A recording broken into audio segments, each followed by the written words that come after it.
in collaborazione con FNP CISL Udine.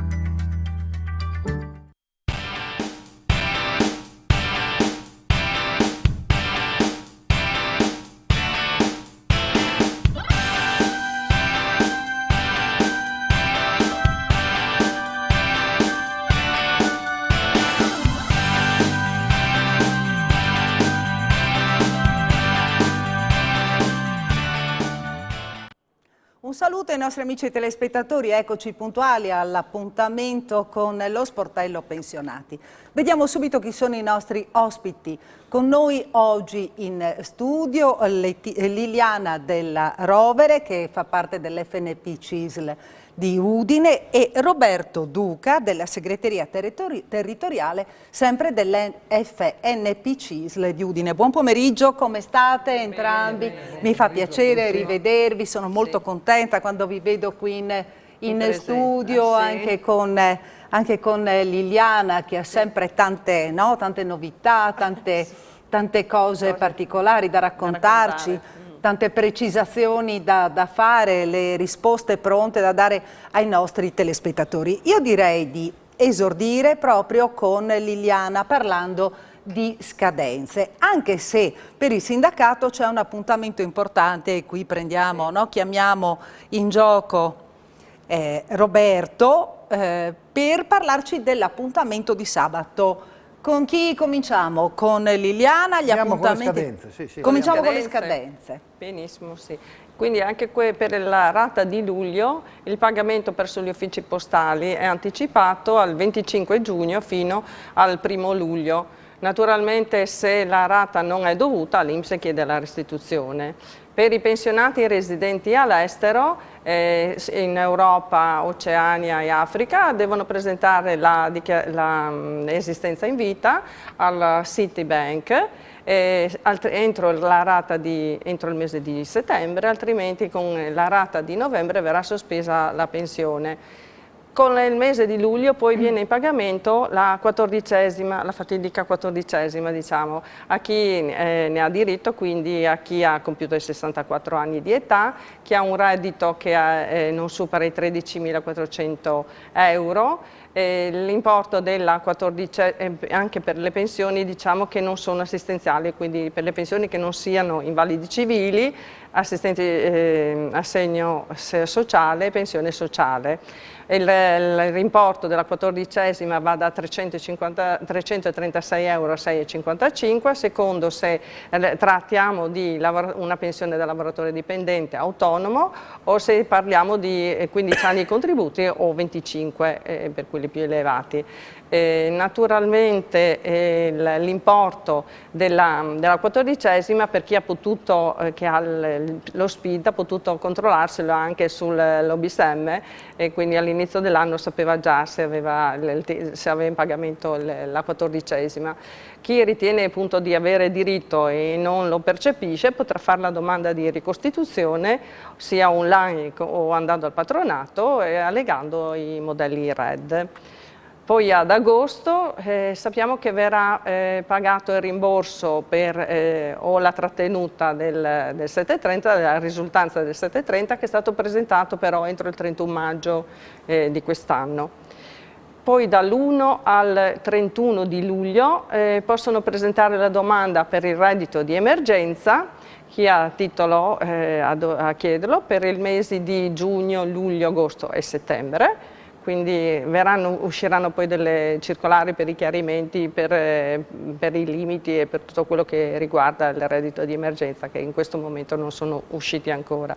Poi dal 15 luglio c'è la seconda finestra per la presentazione delle domande per chi ha i requisiti per l'APE sociale.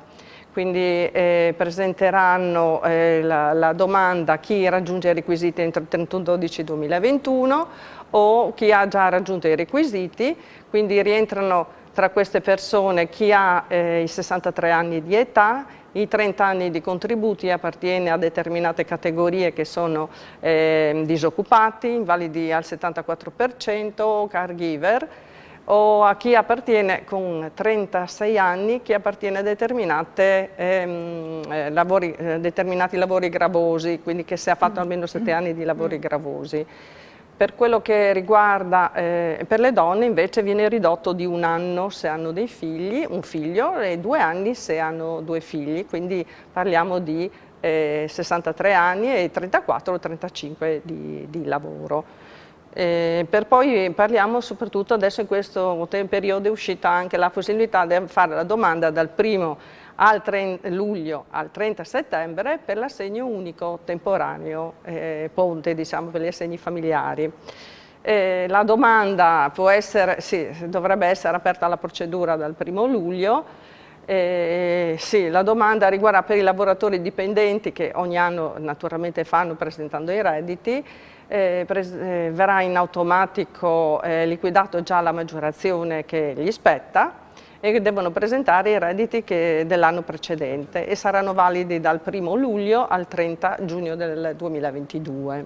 Questo è quindi tutta una serie di scadenze, avvisi, sì. Eventualmente i nostri telespettatori per avere maggiori delucidazioni possono chiamarci allo 0432 573517 oppure inviare sms al 351 57 05687.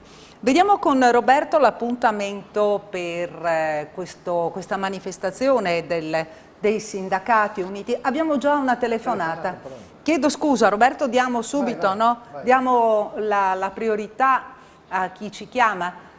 Buonasera, con chi parliamo? Buonasera. Buonasera. Mi chiamo Conti Silvana, sono una mamma adottiva.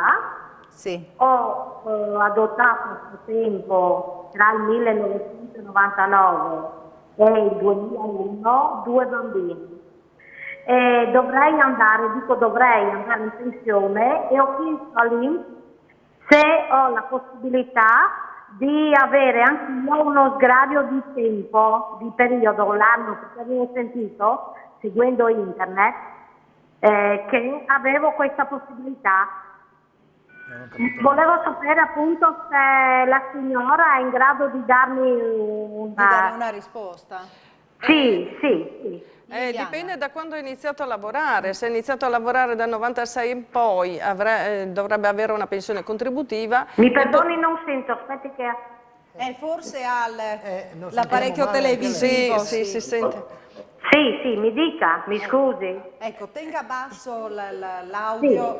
Sì, tengo basso. La sentiamo meglio anche noi qui in studio. Perfetto. Sì. Se ha iniziato a lavorare dopo il 96, lei potrebbe avere una pensione contributiva e in queste pensioni qua è previsto un alleggerimento del cosa, può chiedere uno sconto diciamo per i figli, però se ha iniziato a lavorare prima no, perché ha il calcolo misto della pensione. Pronto? Non sento più. Pronto? Ho capito, ho sentito. Infatti la signora, l'impiegata alla quale mi ero rivolta all'INPS, a parte che non sapeva caduta dalle nuvole quando gli ho chiesto se avevo diritto come madre adottiva a questo sconto, però sì, non mi ha ancora dato una risposta, per questo adesso ho visto voi e mi sono permessa di chiamare. Ha fatto benissimo a telefonare. La trasmissione è fatta proprio per questo motivo, per cercare di chiarire dubbi. Dopo è chiaro che per avere magari delle risposte più circostanziate è meglio rivolgersi direttamente allo sportello, ma almeno qui vi fate un'idea di quello che potete aspettarvi, no? Dico bene Liliana? Sì, giusto. Perfetto. Va bene? Va bene. Grazie, buona serata. Grazie a lei per aver chiamato. Allora, quindi Roberto, stavamo dicendo manifestazione, sì. Per quanto riguarda qualsiasi cosa che capiti, diciamo così, il pensiero e quant'altro, che comunque portava a un possibile cambiamento della riforma delle pensioni, si era partiti, fra virgolette, dico io, in maniera un po' positiva, già parlando di 41 anni, sì, per poi sfociare anche in una possibile, visto la chiusura dell'accordo che scade proprio il 30 giugno per quanto riguarda il divieto di licenziamento, di dare la possibilità alle aziende grosse che hanno gli esuberi di poter portarli in pensione. Poi è sparito tutto ed è per questo che il 26 siamo a manifestare per una nuova riforma e migliore riforma delle pensioni, se è possibile. Sì, tra l'altro ci sono diverse problematiche, diversi punti. Sì, ci sono tante come avevi richieste. detto, sì, comunque... Li vuoi ricordare? O... No, ne abbiamo già parlato anche sì, la anche altre settimana, volte. Sì, il problema è vedere se riusciamo ad avere un tavolo di trattative per poter poi andare a discutere e trovare soluzioni, perché l'importante è che ci sia questo, no? Certo, nel frattempo è arrivato anche un messaggio. Dopo 2 anni di NASPI, quanto resta l'ultimo mese di assegno? Ah, giusto. Eh. Sì, perché cala dopo il 3%. Fino a 3-4 mesi è l'80%, poi cala del 3% ogni anno. Ogni mese, sì. Se ci chiede il conto matematico, signora, è un po' dura. Sì. O signore. Non lo so, o signore o signora. non si firma, perché, ha mandato il messaggino ma non si è firmato. Perché poi sono 2 anni, 24 mesi, calcoli i primi 4 che siano all'80% e poi il 3% ogni mese di meno. Sì. Quindi percentuale rispetto allo stipendio l'ultimo mese? Allora, sarà sicuramente 20 mesi, sono... Mettiamo Roberto in difficoltà. 3 per 2 18, si cala al 3%, adesso matematicamente bisogna andare a vedere la percentuale. Mi dispiace per il signore o la signora, sì, però sicuramente cala un bel po'. Sì. Sì. Senti Roberto, io so che tu oggi hai fatto sportello. Sì, ero a fare sportello Cividale. Ecco, sono curiosa di capire quali sono in questo periodo le richieste più frequenti che ti vengono presentate. Oggi, ad esempio, ma non solo oggi, ma anche in altre giornate, il reddito di emergenza è quello che ci complica, fra virgolette, la vita, nel senso che ci prende tempo. Poi ci sono anche altre persone che vengono lì a farsi assistere, non so, ad esempio uno studente di media superiore che ha una pensione di reversibilità per mantenersi agli studi perché la mamma è morta e quindi di conseguenza ha questa possibilità, sta facendo le pratiche, quindi sono pratiche che poi non tutti magari sanno, ma vista la situazione questo ragazzino è venuto lì, termina la quinta superiore, andrà all'università e quindi dovrà in qualche maniera allungare fino alla chiusura dei 3 o dei 5 anni universitari, insomma, avendo la possibilità di poter usufruire di questo bonus, chiamiamolo bonus, ma non è questa pensione di reversibilità della mamma morta. Ecco. Poi ci sono anche altre... Facciamo una piccola pausa, poi riprendiamo il discorso. Ok. Piccola pausa per la pubblicità, ci ritroviamo qui in studio tra poco, rimanete con noi.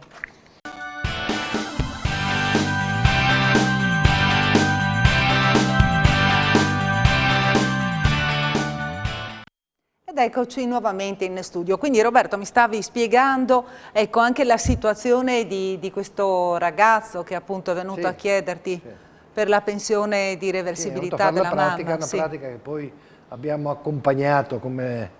Ecco, ma in questo caso che cosa succede? Cioè le persone, i giovani che hanno... il ragazzo deve portare naturalmente la documentazione idonea per poi avere questa possibilità che frequenta la scuola, scade ogni anno naturalmente appena finita la scuola e entro settembre poi riparte facendo la domanda e poi riparte anche... Ma che percentuale gli è destinata? In genere con la reversibilità? Sì, circa il 20%, perché il 60% spetta al coniuge e il 20% spetta al figlio. Sì, quindi ogni anno deve presentare il certificato. L'autocertificazione, quindi viene poi verificata con la scuola, con l'università, perché possono andare fino a 26 anni, avere diritto. Fino a 26 anni. Sì, l'età è quella, a parte che appunto devono seguire il ciclo normale di studi, non devono essere fuori corso. Se vanno fuori corso la perdono. Ecco, e poi che altri casi ancora frequenti? Invalidità, problemi legati probabilmente alla specifica di quel territorio, di quel periodo dove si hanno invalidità varie, sia nel mondo agricolo che nel mondo industriale, quindi infortuni sappiamo che Cividale è Manzano vicino, quindi infortuni che capitano nel mondo del legno, infortuni che capitano nel mondo della metalmeccanica, visto la parte industriale del cividalese, dove ci sono anche aziende grosse, e quindi hai diciamo, l'interesse delle persone a venire lì per queste cose. Però in modo particolare mi dicevi prima il reddito di emergenza. Il reddito di emergenza, sì, sono tante persone che vengono perché arriva questo messaggio sul telefonino, loro si presentano e vengono lì con i documenti e poi qualcuno anche non ha diritto perché o lavora o non ha le caratteristiche per averlo o ci sono tante cose per cui, e quindi probabilmente la gente si preoccupa più di vedere come risolvere il problema della crisi che ancora purtroppo c'è, e quindi li fa muovere per questo tipo di discorso, quindi noi poi agiamo e vediamo queste cose qua, e quindi ci sono abbastanza persone. Io lì a Cividale eravamo in 3, quindi in 3 dalle 2:30, poi sono venuto via prima io per essere qua, alle 6, cioè è un lavoro continuo. Un lavoro continuo. Cioè non ne esci, non hai 5 minuti di tempo per dire bevo un caffè. Quindi è veramente una cosa pesante. Evidentemente questo è no, un segnale che effettivamente della c'è difficoltà disagio, in cui vive ci la sono gente. Difficoltà. Sentiamo chi c'è in linea adesso. Pronto? Buonasera, con chi parliamo?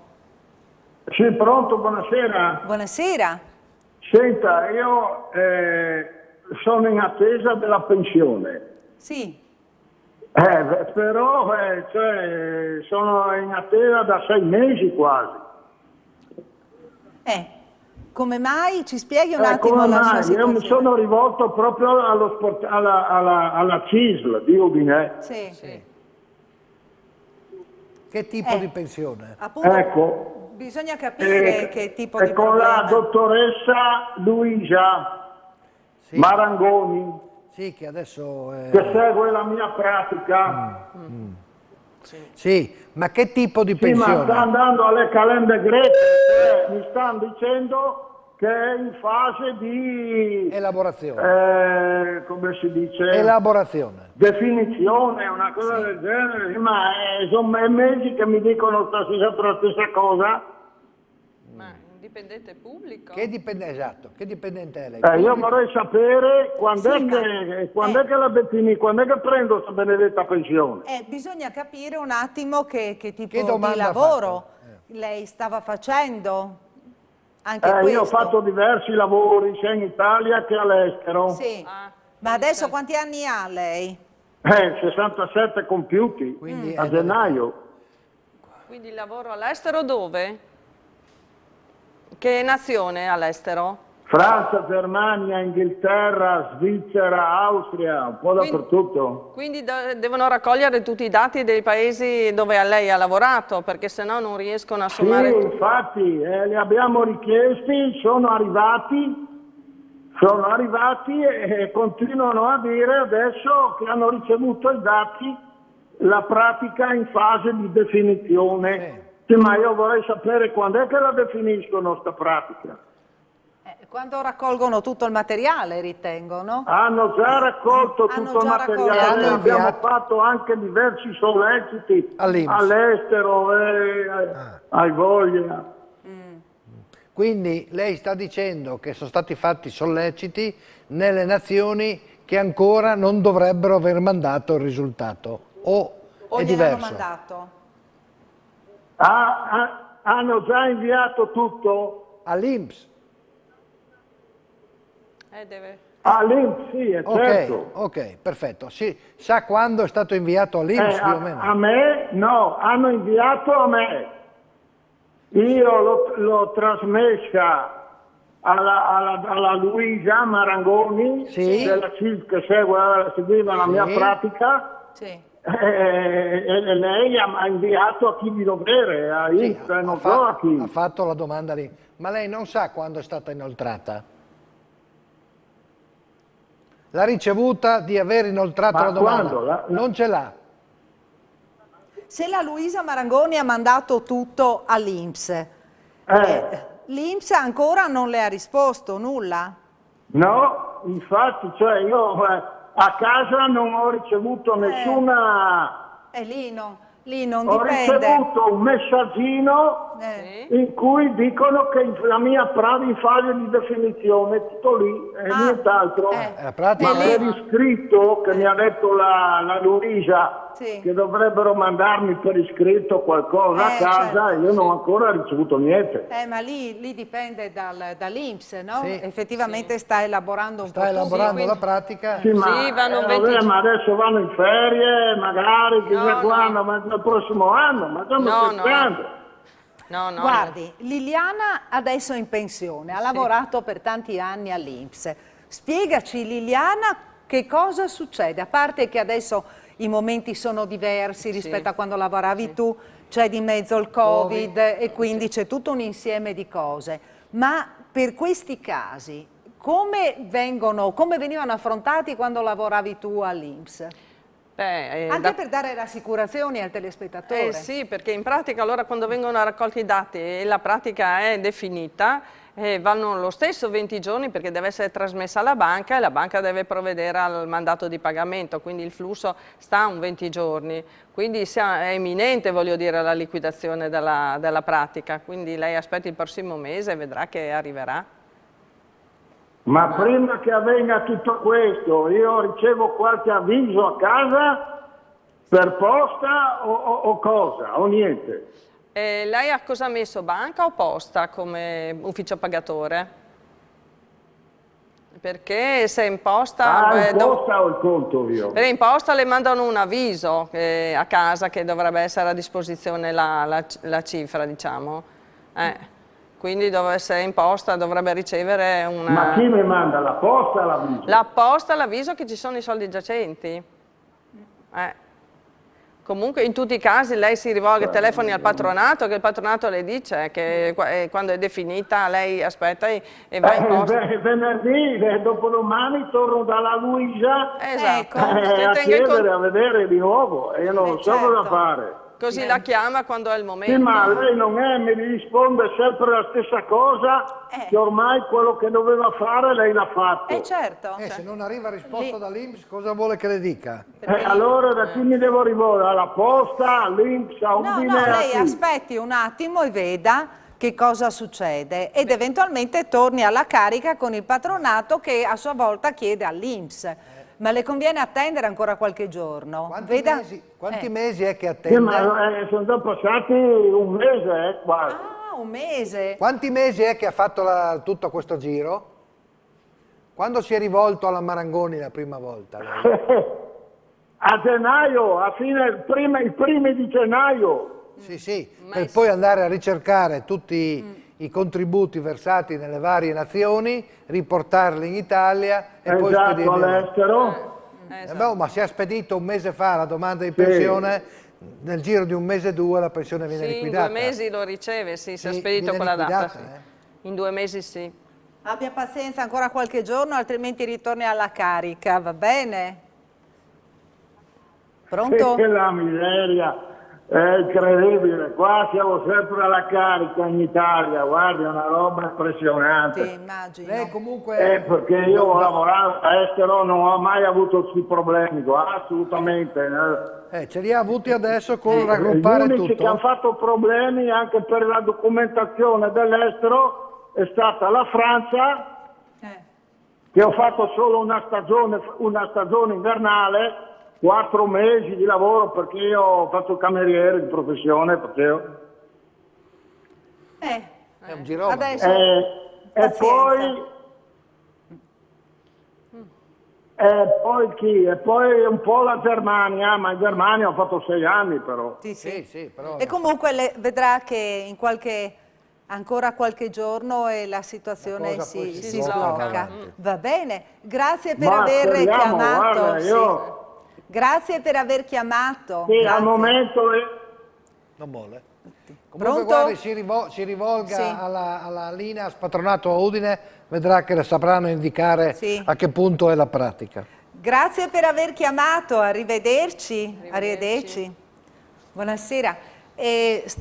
Ritorniamo qui in studio perché ci vuole quel momento, no, di tempo per sì. Sì, per avere di solito tutte le 2 indicazioni. mesi se la pratica. Sì, 2 abbastanza. mesi, 2 chiaro, viene liquidata. dovevano raccogliere tutto, poi la liquidazione, sì. Beh, in alcuni casi si aspettano anche anni, soprattutto quando ci sono di mezzo le ricongiunzioni nazioni, sì. fra enti, fra questo e Sì, fra perché quello. devono controllare se c'è il diritto, quindi chiaramente devono avere tutto quanto, Sì. perché se non hanno sul tavolo tutti i contributi non Ma è si che si attendono può. anche anni. Una volta sì, anni una non volta so. sì. Anche Adesso adesso. sono più veloci, che effettivamente adesso si sono velocizzati. Lasciamo perdere. Per l'estero, diciamo. Ah, per l'estero, no, io dico per la ricongiunzione di enti diversi, Ah, no? beh, sì.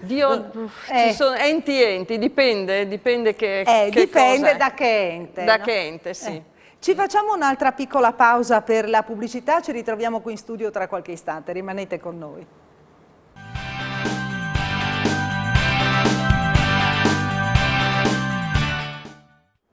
Ed eccoci nuovamente in studio, abbiamo una telefonata, pronto, buonasera, con chi parliamo? Signora, buonasera, sono la signora Silvana. Buonasera. Le volevo chiedere una gentilezza, un quesito da porvi. Allora, mi sente? Sì, la sentiamo bene, signora. Bene, allora signora, io sono vedova dal 90 e mi trovo con l'INPS. Nel 2015 mi ha mandato una lettera con un debito di 30.000 euro da restituire. Quanto? Sì, 30.000 euro per un RED mancante nell'anno 2004-2005. Allora io mi domando, avendo fatto fare sempre il 730 come dipendente statale, perché io lavoravo a scuola, e come vedova consegnavo i redditi annualmente al CAP 50 e più di Udine, mi domando come mai loro dopo 10 anni mi mandino un recupero di 30.000 euro non avendo mai sbagliato nulla, personalmente. Penso non sia un Qua problema di è reddito. una situazione che, no Liliana, Sì, o semplicemente Silvana. perché la legge Scusi, 335 è una cosa, guardi, io sono già stata all'assiso pensionati Roberto? Sì. e mi hanno fatto richiedere all'ufficio delle entrate le copie di 730 Sì. perché il CAF 50 e più dice che durante tutti questi anni, dal 2004-2005 in poi, hanno cambiato il server diverse volte, per cui non sono in possesso dei documenti. Sì, però intanto le chiedono, no? Intanto mi trattengono dall'anno scorso, Sì, ma- perché hanno detto che non hanno fatto il calcolo al minimo della pensione di mio marito, però non è colpa mia, loro avevano i redditi in mano ogni anno, puntualmente, precisi. Mi scusi. Allora io adesso mi domando, perché devo pagare io gli errori loro? No, mi scusi, ma bel i problema. soldi che gli chiedono Ecco, perché indietro, guardi, ho provato a parlare, ho provato a interpellare anche gli avvocati, il CAP stesso, la Confcommercio, che partiva da lì la mia denuncia dei redditi, Sì. perché hanno anche loro, no? Sono collegati con Certo, 50 e più, sì. hanno fatto una dichiarazione con una lettera, la signora Colaone, che è la segretaria di D'Apposto, dove dichiarava che personalmente io ho sempre consegnato tutto regolarmente, non è mai mancato nulla. ma io non ho capito una Io cosa. adesso mi signora. domando cosa dobbiamo fare, dove non le devo fermiamo, andare? non le fermiamo. Che cosa, appunto? Io devo fare la domanda, signora. Che devo tenermi una colpa che non ho? Ma ha ragione la signora, se No, ha questo l'ho consegnato capito, tutto. però devo capire. Sempre guardo tutta la documentazione, sono stata all'assise pensionati, sono andata alla Consumatori. Aspetti un attimo che Roberto le deve porre Io devo una capire, domanda. Grazie, e penso grazie. anche Liliana Anche debba capire Liliana, questa cosa sì. qua. Sì. Lei, quello che Prego. l'INPS le richiede indietro, a che titolo viene chiesto indietro? Perché voglio capire, le tasse sono una cosa, la pensione, se ha avuto la pensione di reversibilità dal marito morto, è un'altra. Voglio capire, lei perché paga, torna dei soldi all'INPS? Il debito perché è stato fatto? Le hanno scritto non qualcosa? Ne hanno scritto una lettera, un No, qualcosa? No, guardi, allora Articolo dal 2. 2015 al 2020 io non ho ricevuto nessuna lettera. Nessuna comunicazione. Ho fatto un ricorso nel 2015 quando loro mi hanno mandato questa lettera di addebito Sì. e non mi è stato fatto né una lettera di contestazione né una lettera di convocazione E mi hanno dato dei documenti nel 2020 perché mi sono accorta che mi facevano una trattenuta che non capivo, pensavo fosse una cosa ingiusta. Quindi, E mi hanno risposto che loro non hanno, tutta la documentazione che c'era era quella che mi hanno dato, dove non c'era niente, non c'era un verbale, c'era una carta, un prestampato, un modellino prestampato con una firma digitale dove diceva respinto, però io non avevo avuto assolutamente niente, nessun documento.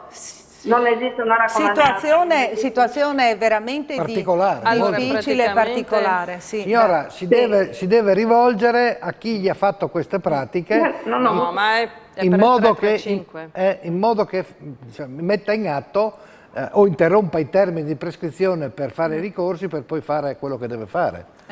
Però, è l'unica cosa da fare, no? Eh sì, perché l'INPS ha 10 anni di prescrizione, quindi lo fa.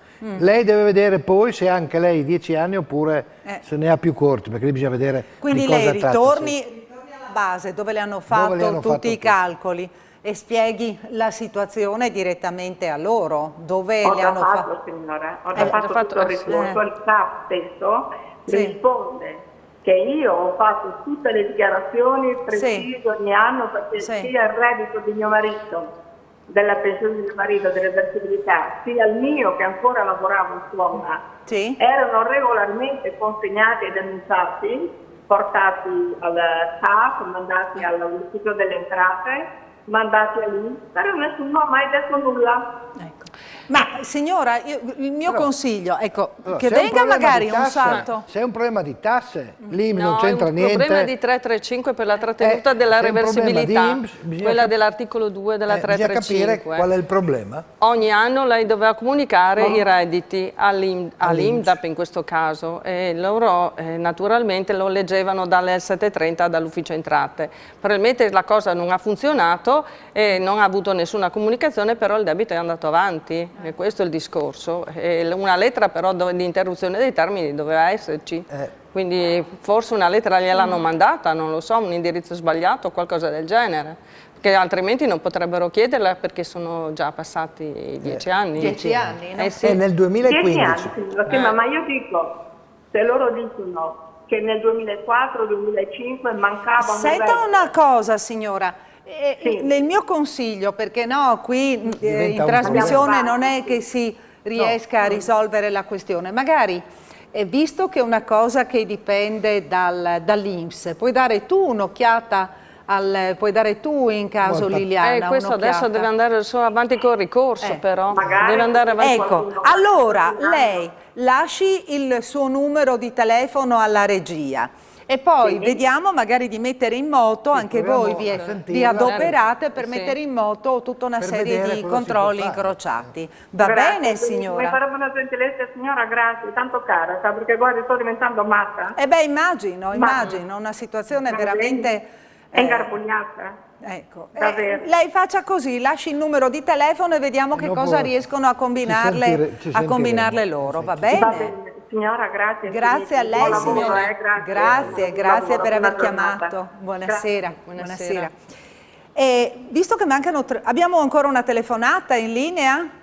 No. Allora, riusciamo a parlare un attimo dei contratti di espansione? Ce la facciamo in 3 minuti? È un po' poco? È un po' poco, sì, perché è un pochino un argomento un po'... Gli assegni. L'assegno temporaneo ponte? Gli assegni... Allora, l'assegni familiari sappiamo che dal 1° di luglio... 2 minuti, ti do 2 minuti di tempo. Partono, le domande sono state fatte, ma dal 1° di luglio parte il nuovo assegno della famiglia e quindi è un assegno, una domanda ponte fino al 31/12/2021 che va a modificare un po' queste cose. Parte anche un nuovo tipo di assegno per i disoccupati, per gli autonomi, i co-co-co e quant'altro. Quindi tutte queste persone possono, in base a una tabella già prescritta e uscita, perché l'INPS l'ha già fatta uscire, sia nel caso di dipendenti pubblici e privati, sia nel caso di autonomi, co-co-co e disoccupati e inoccupati. Ecco. Quindi bisogna andare o attraverso lo SPID, il portale INPS, a fare la domanda, dichiarando i redditi che uno ha per poi fare la richiesta, o tramite il patronato, quello che ormai da anni ha sempre fatto e farà le domande per gli assegni familiari. Questo si parte dal 1° luglio, la richiesta può essere inoltrata anche prima, non so perché io parlando con il patronato nostro della CISL se ci sono ancora già diciamo, i chiarimenti del caso, però in linea diciamo così ci sono le caratteristiche, ci sono, sì. I lavoratori dipendenti fanno la domanda in base al reddito, avranno comunque un'integrazione che va a seconda di quanti figli hanno, per parlare a spot, per andare via veloci, e quindi avranno questa integrazione sui redditi normalmente, su tabellata. Sugli altri invece c'è il reddito, parte da un reddito minimo di 7.000 euro e va fino a 50.000 euro, in questa fascia riescono ad avere, parlo di lavoratori autonomi, e disoccupati e inoccupati, che in base al loro reddito, al loro ISEE, riescono ad avere diciamo, questa agevolazione, questa somma che va in base. Più si alza il reddito e più cala diciamo così, l'assegno di pagamento per familiare. Dal 2022 tutto nuovo, si parte con una nuova formula che va a modificare tutto quello che è stato fino al 31/12 e verranno in qualche maniera entro il 31/12 inviate le specifiche al patronato e quant'altro. Per testare Roberto, vedi le indicazioni dalla regia, dobbiamo chiudere perché dobbiamo dare la linea al telegiornale. Ringrazio quindi, prima ringraziamo Liliana Della Rovere dell'FNP CISL di Udine, ringraziamo Roberto Duca della segreteria territoriale sempre dell'FNP CISL di Udine, ringrazio i nostri amici telespettatori che ci seguono affezionati e sono numerosi ormai da diverso tempo. Vi do appuntamento a mercoledì prossimo, sempre in diretta alle 18:15. Ci vediamo la prossima settimana, arrivederci. Arrivederci. Arrivederci.